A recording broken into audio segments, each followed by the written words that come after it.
January 23, 2026, the first light of dawn spills across Manila Bay, painting the water in hues of gold and rose. The city stirs awake, but today, the air is charged with anticipation, a sense that history is about to be made. Manila Bay wakes to a new reality. The familiar skyline is now the backdrop for an event that will echo far beyond the city's borders. The French aircraft carrier Charles de Gaulle, nuclear-powered and imposing, glides into port, a symbol of a bold new partnership. Its arrival is not just a display of naval might but a testament to the growing ties between France and the Philippines. This isn't just a visit, it's a statement. France and the Philippines are forging a strategic alliance, one that signals a shift in the balance of power in the region. Naval officers from both nations exchange firm handshakes, their faces reflecting the gravity of this moment. Crowds gather along Roxas Boulevard, capturing the moment as fighter jets, Philippine FA-50s and French Rafales, roar overhead. The thunder of engines and the cheers of onlookers blend into a chorus of hope and pride, as families, students and veterans alike witness history unfolding before their eyes. The message is clear: a new alliance is taking flight. The jets leave trails of colored smoke, painting the sky with the colors of both nations, a vivid symbol of unity and shared purpose. President Marcos Jr. stands on the pier, surrounded by military officials and dignitaries. His presence here is more than ceremonial. It signals the Philippines' commitment to diversifying its security partners and strengthening its position on the world stage. The arrival of the Charles de Gaulle is the tangible result of this pivot, a dramatic move in Asian geopolitics. The carrier, flanked by support ships, becomes a floating embassy of French resolve and Philippine ambition, a beacon of cooperation in uncertain times. As the anchor drops, the sound echoes across Southeast Asia. It is a signal to allies and rivals alike. The Philippines is charting a new course, one that embraces partnership and resilience. The Philippines is no longer a passive player in its own maritime backyard. Its navy, once overshadowed, now patrols with renewed confidence, working side by side with French counterparts to safeguard the nation's waters. By welcoming France, Manila signals its resolve to uphold international law and defend its sovereignty. This partnership is more than military. It is a commitment to peace, stability, and mutual respect in a region facing growing challenges. The French tricolor flying beside the Philippine flag marks the dawn of a new strategic reality. As the sun rises over Manila Bay, two nations stand together, ready to shape the future, side by side, stronger together, and determined to meet whatever challenges lie ahead. The Charles de Gaulle is more than a warship. It's a floating symbol of power, partnership, and the enduring spirit of international cooperation. As France's flagship and only nuclear-powered aircraft carrier, it represents not just military strength, but also a commitment to shared values and global security. Its presence in Manila Bay is a powerful statement. For the Philippines, it signals a shift in the regional narrative, no longer standing alone but now visibly supported by friends with real capabilities and a willingness to stand together in times of uncertainty. Social media buzzes with pride, hope, and curiosity as Filipinos witness international support made tangible. Posts and videos flood timelines with citizens expressing excitement and optimism about what this partnership could mean for the nation's future. This isn't just a display of military might, it's become a national spectacle, a moment that unites people in celebration.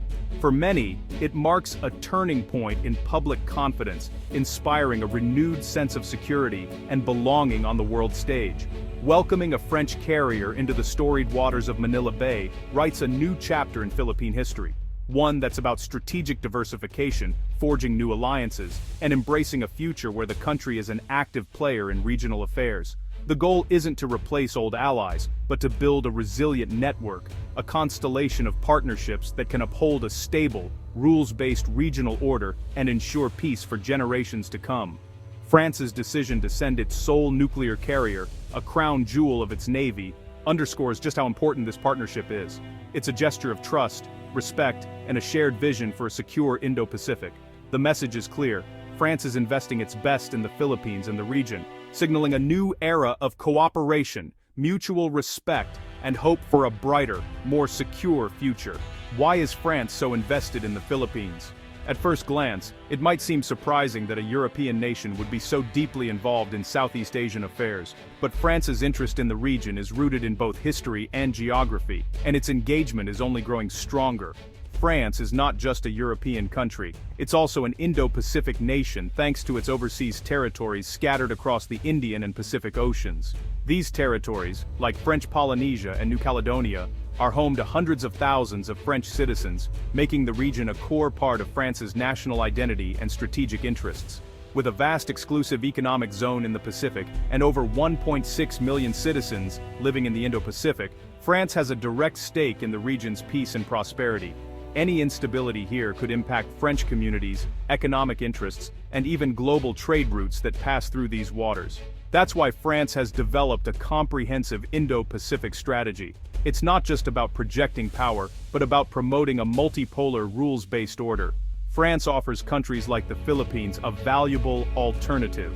One that doesn't force them to choose between aligning with the US or China, but instead supports sovereignty and regional balance. For Manila, this partnership isn't about joining an anti-China bloc. Rather, it's about reinforcing its own autonomy, upholding international law, and ensuring that its voice is heard on the global stage. The Philippines seeks to diversify its alliances and strengthen its position without escalating tensions. By partnering with France, finally the Philippines elevates its diplomatic standing. This relationship helps globalize the West Philippine Sea issue, drawing more international attention and support to its cause, and making it harder for larger powers to dominate the narrative. France's vocal support for the 2016 Arbitral Award gives Manila crucial diplomatic backing. This endorsement from a major European power adds legitimacy to the Philippines' legal claims and encourages other nations to respect international rulings. This partnership transforms what was once a bilateral dispute into a multilateral defense of the global commons. By working together, France and the Philippines help safeguard freedom of navigation and the rule of law for all nations. France's active involvement also encourages other European nations to engage in the region. This builds a broader coalition for regional stability, signaling to the world that the Indo-Pacific's future is a shared responsibility.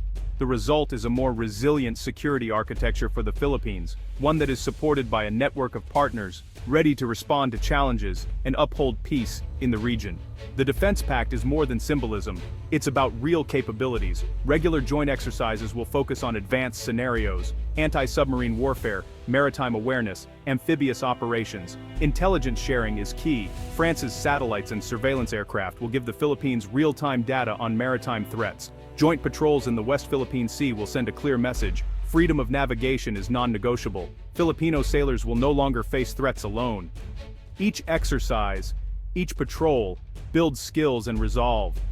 The partnership is designed to evolve, growing more integrated over time. It's a long-term investment in the Philippines and Southeast Asia's security. The Franco-Philippine Defense Agreement stands on three pillars. First, operational intimacy. Deep integration of procedures, communications, and training, so both militaries can act as one. Second, sustained joint presence, regular French naval rotations and joint patrols, making deterrence visible and persistent. Third, enhanced intelligence sharing, secure channels for real-time surveillance and data, a game changer for the Philippines. These pillars reinforce each other. Better intelligence enables stronger patrols, which deepen operational ties. The framework is practical, not just political. It gives both sides a clear roadmap for cooperation and investment. The alliance is structured for durability, not just headlines. It's a working relationship that delivers real security outcomes. This is how a modern, resilient partnership is built. The partnership brings real balanced benefits. For the Philippines, access to advanced French technology, training, and the prospect of acquiring modern assets like submarines and corvettes. Diplomatically, Manila's voice is amplified, backed by European support for a rules-based maritime order. Economically, stability attracts investment and opens new markets. For France, a reliable partner in the Indo-Pacific, extended naval reach, and a stronger global security role. Securing sea lanes protects both nations' economic interests.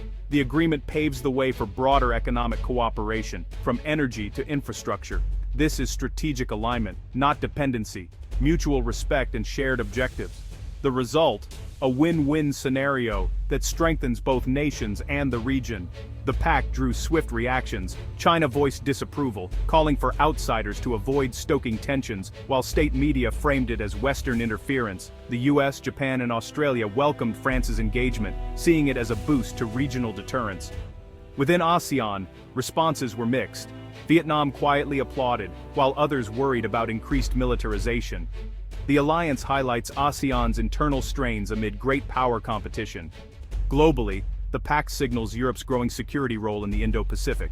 It challenges the idea that only the US and China matter in regional security. For Manila, careful diplomacy will be needed to balance reassurance and resolve. The path ahead isn't easy. Sustained funding is essential, modern defense is costly, and both nations must commit long-term. Technical integration is a hurdle. The Philippines uses mostly US systems, so adopting French tech requires training and adaptation. China will apply pressure, economic incentives, political pushback, and gray zone tactics. The alliance's durability depends on political will in both capitals. Success requires consistency. Beyond carrier visits, it needs deep lasting commitment. Building trust and institutional ties takes time. The challenge: turn momentum into a permanent, resilient partnership.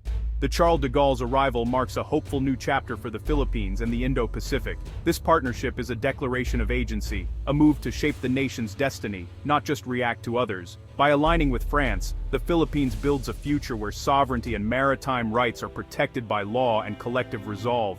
The alliance aims to deter aggression, foster stability, and empower the Philippines to defend itself. It's not about France fighting Philippine battles, but about building capacity and self-reliance. The sight of both flags over the West Philippine Sea is a beacon of hope for a rules-based order. The foundation is set for an enduring partnership, one that promises a safer, more secure future for all.